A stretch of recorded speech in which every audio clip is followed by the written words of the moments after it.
China came out with the drone car. I show speed when he went to China. They had a similar concept, the drone car. They had a full-fledged car though, like interior, all that stuff. It just looks like a drone. It doesn't necessarily look like a car, right? An everyday vehicle. It still looks like you need to get a pilot's license, all that stuff. Or pretty much that's what everyone's gonna have in the future, pilot's license.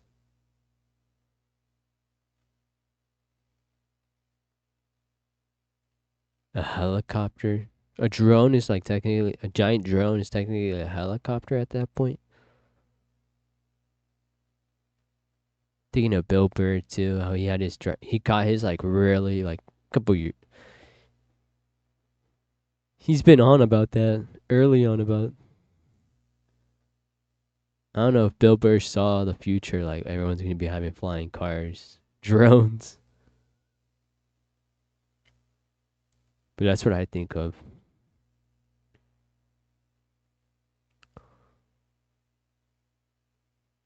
Drone cars.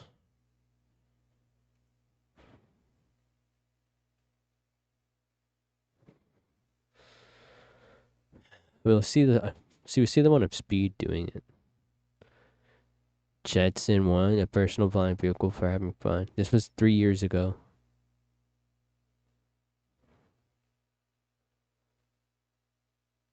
No way, are those real?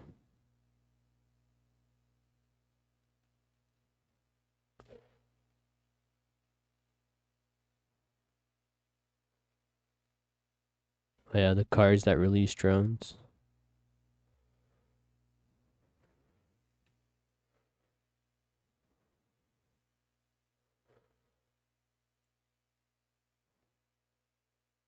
This is when he went to China.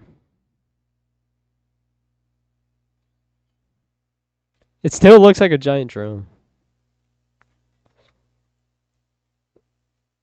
It still looks like a giant drone.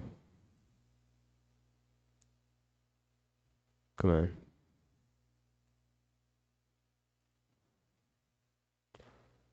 So it looks like a giant drone still.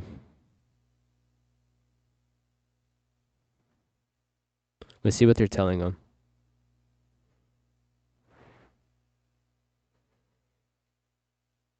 So my memory was wrong. I thought it had back seats. I thought it was like a full on like car. I was thinking of the electric car he was in. That one. Where you could control it with your phone. I thought that was pretty cool. That one looks like a full on car cabin. Look. Like commercial, like oh daily driving. You got like the car seat, the bucket seats. Is that what they're called? The bench seats, I mean. How would flying it work?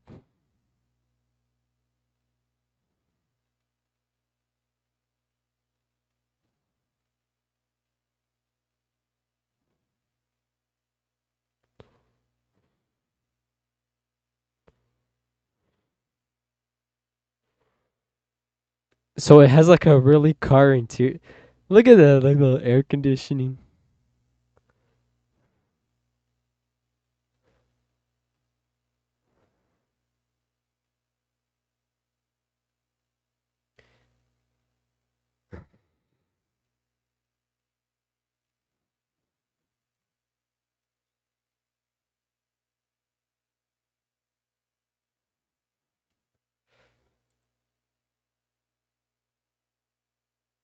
When did this movie come out? Not even movie, bro. This is a giant drone. I don't know how far back it goes in the comics. The movie came out 2012. That's drone technology. Eventually, he switched over to the levitation proof systems, and that's like super high tech. Giant drones, of course, jet propulsion you need still to move forward and backwards or whatnot. And that's just for going up and down. I don't know if they turn too.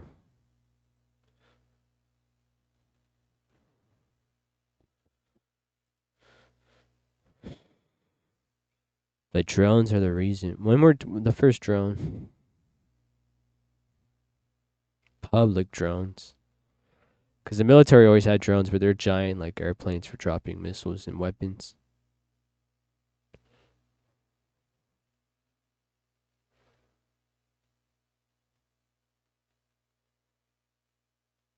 Commercial.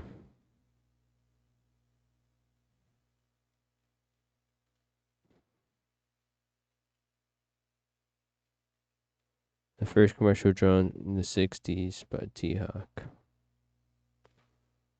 Oh, so the concept was always like a helicopter, pretty much. I think of Halo as well. Halo gets into it. First drones.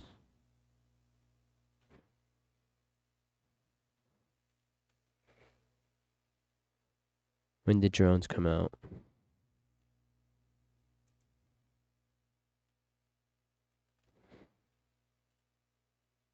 1917. 2009 to 2010. But those are like the military drones.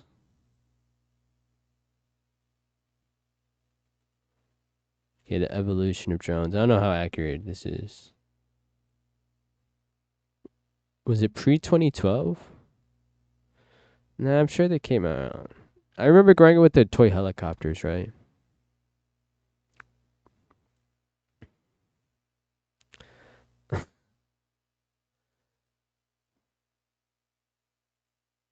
Those propellers are able to.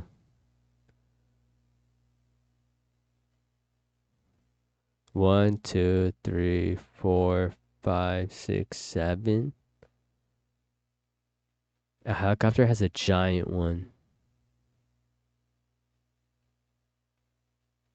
This has 7 small ones. An airplane. Of course, it's not only just a propeller. Those old airplanes, it's not just a propeller. Yeah, it helps it move forward, but it's because it's going fast, and the way the plane's built, it picks up air and then just flies in the air and shit. I could be wrong, totally wrong. That's where is he?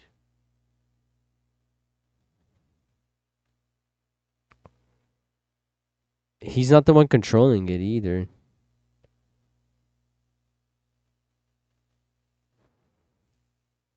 Look at him. He's not the one controlling it. So I'm assuming not everyone's able to get their license. It's probably hard to get your license, your pilot's license. It's probably much harder than a regular license. And then plus people flying in the air. Think about it, just a normal everyday person. People already get into crashes on land. Imagine in the air. Not just crashing into the other car, crashing into the buildings and like being an idiot. So now that I'm thinking about it, I don't think they're gonna trust us that much. I feel like flying cars are only gonna be public transportation. They're gonna be like tax owned and all that shit, paid for by taxes. It's gonna be like the city bus. You're probably gonna have to pay a membership to use the transportation system.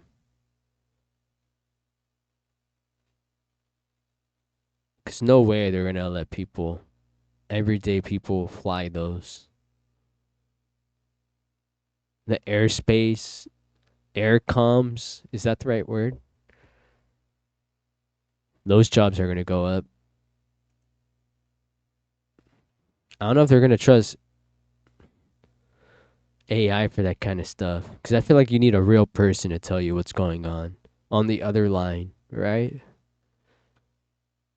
Air communications.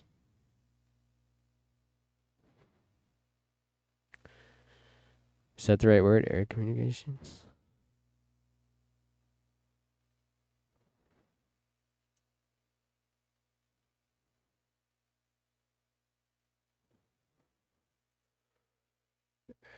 Airports. What do you call that thing? The air terminal, whatever.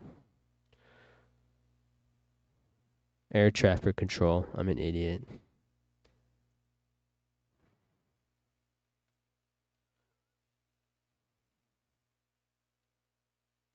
Air traffic controller salary. Chee, the medium salary in 2023 was 137.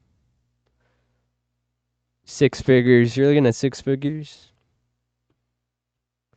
Average 189. Most likely two, with raises and everything eventually, right? Air traffic control salary. Bye.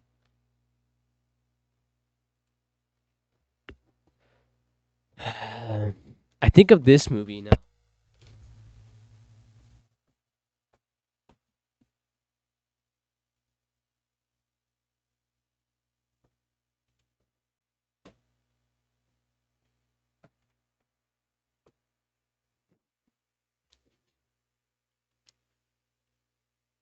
'Cause I'm thinking like nobody has their own private train, right? It's usually maintained. It's usually only for the public, right? It's all usually shared public transportation only. Although I think back in the day, people used to have like the rich people, the elites. Like in certain cities, had like private subways for like wealthy people, or like certain banks had the subway go straight to them. Their clientele could go through the secret subway systems. I don't know how true that is. I have to look into that. We can look into that. But getting into the future of jobs, air traffic control and flying cars become a thing. Flying cars are going to become more of a public transportation, right? Because they're not going to want everyone. They're not going to trust everyone in the public, the average, everyone who's like your average Joe, right? They're not going to trust anyone to fly these in the air, especially over cities, towns.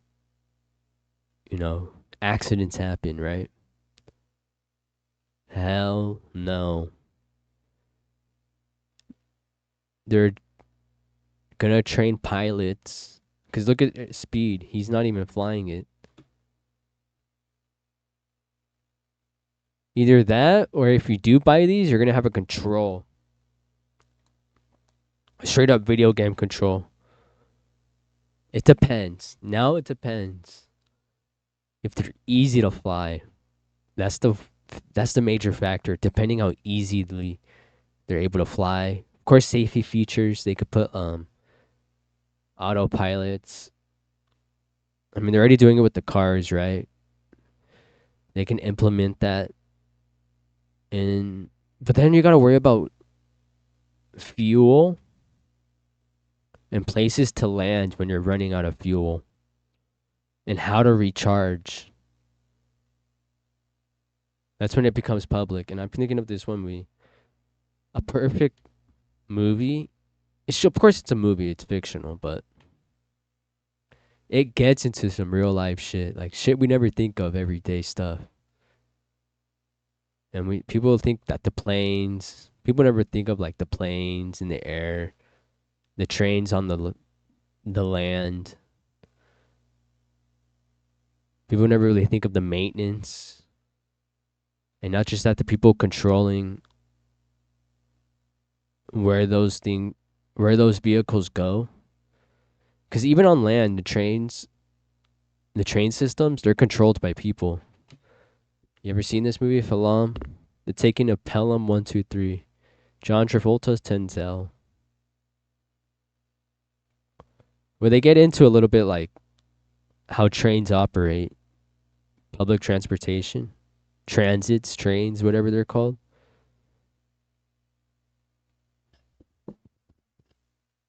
And they have whole operator communication control rooms for the trains.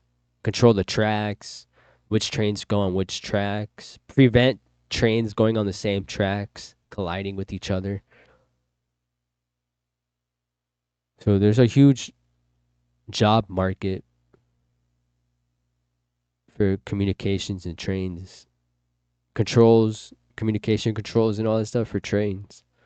I don't know what it's called for trains, but air communications for airplanes, telling them where to go in the air, longitude, latitude, whatever, so they don't hit other planes in the same area, right? Or buildings and all that other shit.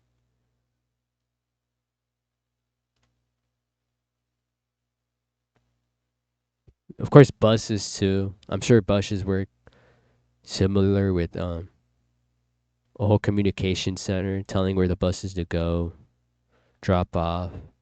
I don't think the bus drivers control the little screens on top. I think that's controlled somewhere else.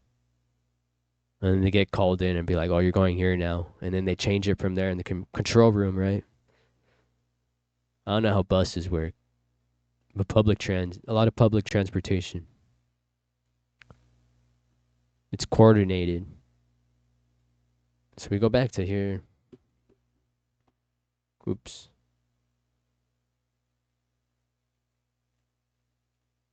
Was it even showing the entire time? But look, he's not even flying it.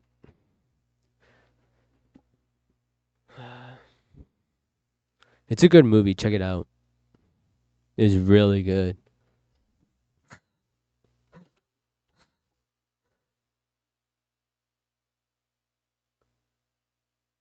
I feel like that's gonna be a future job that's gonna skyrocket.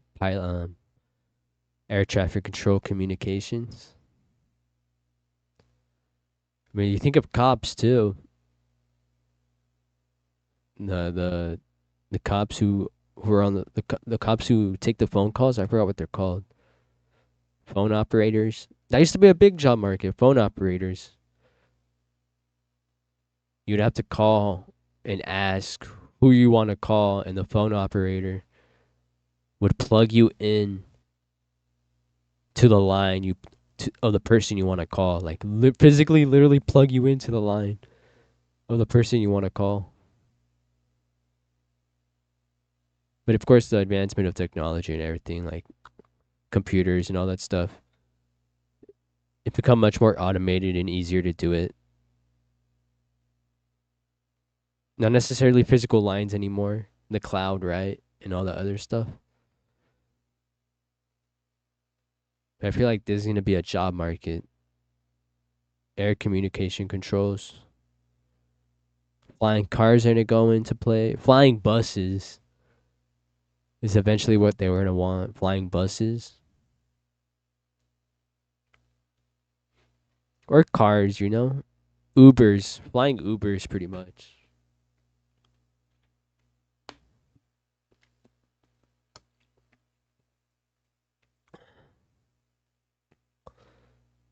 And then I could see a lot of the if they do have pilot seats inside, I could see pilots getting more jobs, right? Public transportation jobs, pilots for drone cars and whatnot. Cause look, he's not even driving it. Like I'm sure there's somebody who's trained and everything. The thing is, it's not even the same thing as a plane. It's a drone. You could do it on your phone, which is crazy.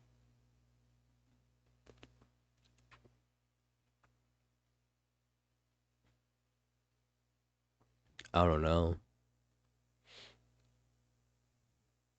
Either that, they're going to be remotely controlled somewhere. The control center. There's going to be control centers, air traffic, air traffic control centers as well for the pilots.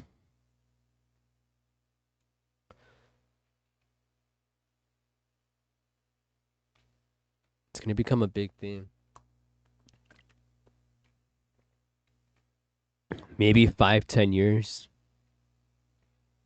In the 5, 10 years, we'll have flying cars, flying drones, public drone transportation. Public drone transportation is what I want to call it. I don't think the public's gonna. I don't think so. Cause, cause then that's a whole new system. We've had cars for like over 100 years now. We have a whole system revolved around cars, even planes. But for citizens, for anyone who wants to travel, right, with a vehicle, it's been cars, dominantly cars. And then of course we get to horses before that, but cars took over. Nothing's really become main source of transportation. Of course we get into like competitive companies, businesses, people who are not going to allow certain stuff because it's like it's a threat. Literally, you're gonna make me lose my millions with this shift, this change. We get into the Jetsons and the Flintstones.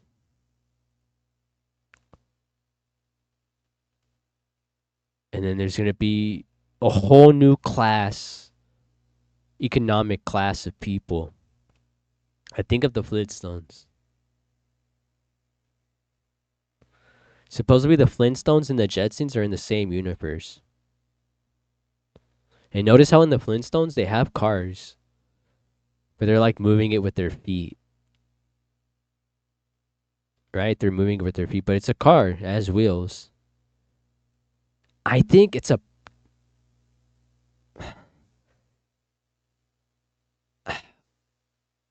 So this is where I'm getting at. To the Jetsons, they look at these people as primitive, the land dwelling people. People are going to be living in the sky cities. I mean, shout out to Speed. That was crazy what he showed in China, because China's literally inventing the future. Where you're going to live in one giant skyscraper. Cities built on top of cities, buildings. I don't know if you saw that. That shit was crazy. Where it's like you think you're on ground level, and then you walk over, nope, you're like 100 stories high, 50 stories high. I'm just thinking people are gonna be leaving Star Wars. We go to Coruscant in Star Wars. Let me look up the Jetsons. So this is my theory. This ahead of their time, bro. But then we look up. What was I gonna look up? Coruscant.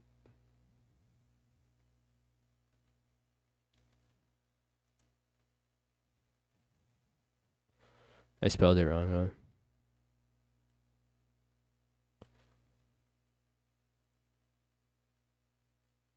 Or like they don't even dwell. They don't even live on the surface of the planet in Coruscant. Star Wars.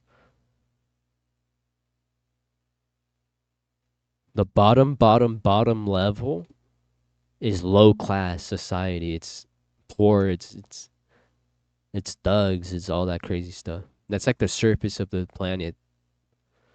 This is all like giant cities, pretty much skyscrapers covering the land, the earth. So this is my theory. I feel like since they're in the same universe,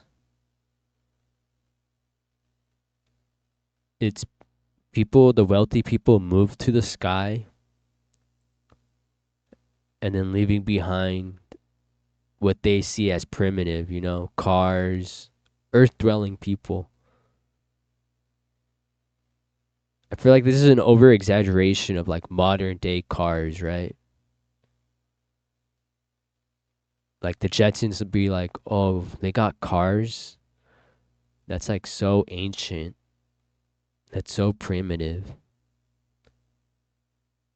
Primitive technology. And then boom, right in our faces, like,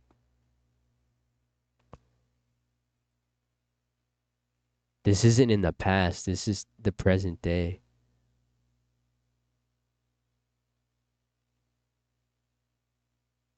And these are probably mutations, not even real prehistoric animals. They're probably all mutations because of the Jetsons polluting the land below, probably. Who knows what kind of fuel they're using? Probably radioactive if you're getting all those crazy animals. And then look at this guy, the alien.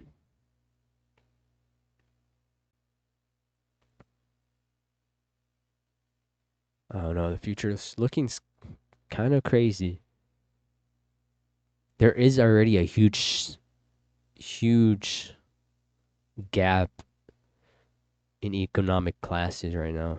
The middle class, I heard, is pretty much dying. There's either upper class or lower class. Two classes. The rich and the poor, literally. The middle class is dying. The rich people don't want to live with us peasants. They want to go to space. Either that or they want to live in the sky. We look at One Piece, Skypiea, or Sky, not Sky. That too, but we look at the Marie Schwa.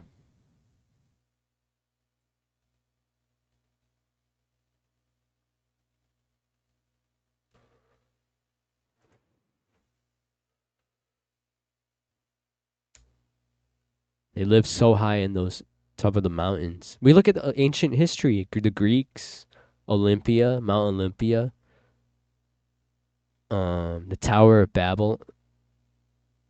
You right, building up to the heavens, getting away. Becoming, you know, becoming the gods, pretty much.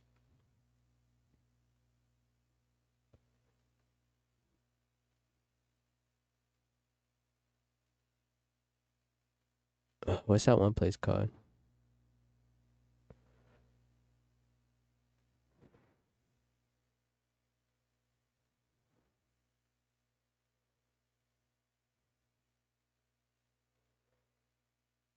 No, Celestial.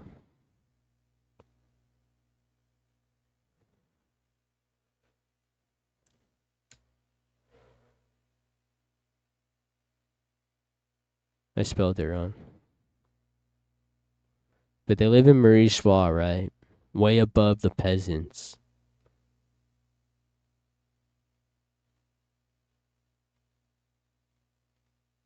They want to get away from us. These billionaires. I mean, a lot of them are going underground bunkers. That's all a different reason, nuclear war reasons. And Elon, didn't he get upset that he didn't get his funding he wanted? His government funding got denied and he threw a fit, and that's when he called out Trump for being on the list.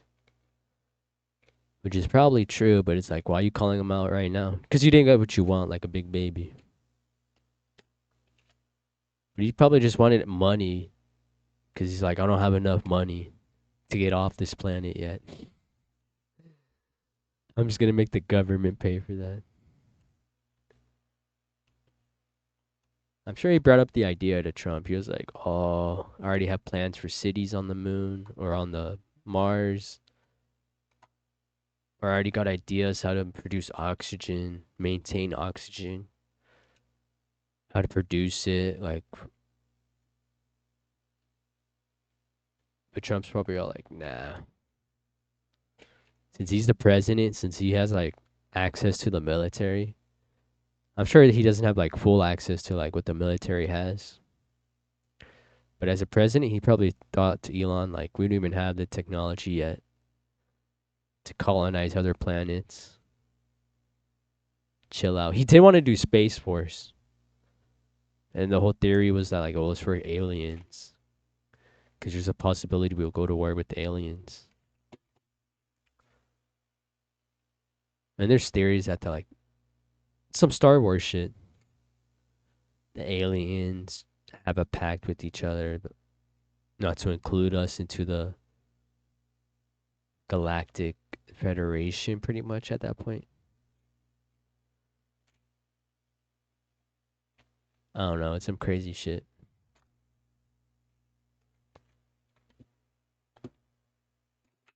But Trump probably denied his fucking funding because he's like, we don't even have technology. And we're like,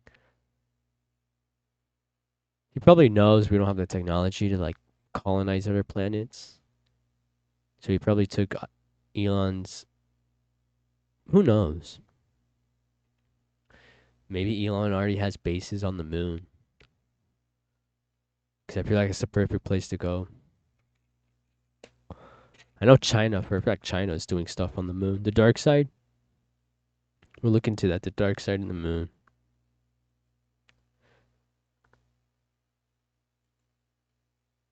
China on the dark side of the moon.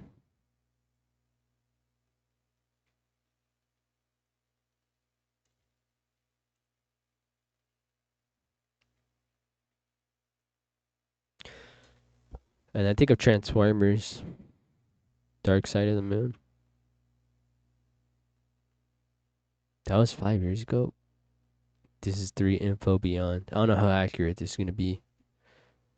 So warning, y'all, this could be not true. Let's always take that into consideration when learning on the internet. For thousands of years, poets wrote about it, explorers reached for it, but no one ever imagined that beneath its dusty surface might be the key to ultimate global power. Until now. Because while the rest of the world looked toward Mars, China went silent, and on the far side of the moon, a place no human has ever seen with their own eyes, they found something that changes everything. Not just rock, not just history, but power. Real, physical, world-changing power. Power. Let me explain. First, you need to understand something most people don't realize. We've only ever seen one side of the moon. The side that faces Earth is familiar, grey, cratered, lifeless. But the other side, the dark side, it's invisible, it's unexplored, and until recently, it was untouched. We could say it's gravity, yeah, that keeps it from spinning. Like the moon's just a fragment of rock that was floating by and got caught in her gravitational pull. We could say that her gravitational pull was strong enough to keep it in one position. I guess it could. The spinning of planets supercharges the gravitational pull, right? Because it's spinning, it's pulling it in, right? Pulling it in with the spinning.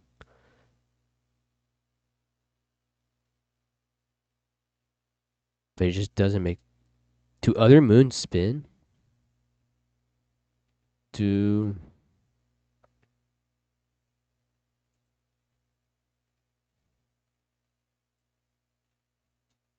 On its axis. The moon orbits Earth.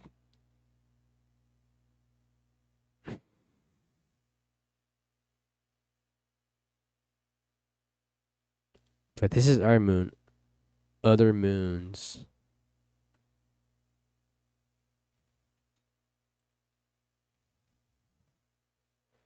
Yes, moons do rotate on their axis. The moon takes probably.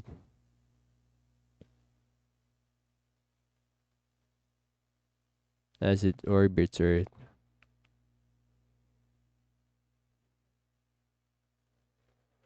What? That is so confusing. Then in 2019, that changed forever. China's Chang'e 4 mission became the first spacecraft in human history to land on the far side of the moon. This wasn't just a flex, it was a calculated move, a silent operation deep into the unknown. And the target was no random location. China landed in the von Karman crater, a vast definitely scar on the watching lunar this. surface carved by an ancient cataclysmic impact that occurred billions of years ago. And what they found inside that crater was unexpected. Their rover didn't just collect surface dust like others had before. It uncovered material from the moon's mantle, rock from deep beneath the crust, material that had never been touched by human hands. Until now. Let me repeat that. They accessed the moon's interior. This isn't just about geology. Must have been a deep It's ass about crater. unlocking the moon's secrets, its timeline, its temperature, its potential. And that alone would be historic. But the story only gets more intense. You see, scientists had long believed the moon was Aren't they say it's rusting? Didn't they say the moon's rusting? Dead, geologically inactive, lifeless. But Meaning there's moisture on it. the rocks brought back from the Chang'e formation, they told a completely different story. They were young, too young. They showed signs of volcanic I mean Mars. Wait, what my time? activity Crazy. from just 2.8 billion years ago. Now, that might sound ancient, but in geological terms that's recent, disturbingly recent. That means the moon wasn't just a cold satellite, it was alive. And it may have remained geologically active far longer than anyone believed. That completely rewrites what Yeah, the moon's rusting. That's what I was saying. That's a trip.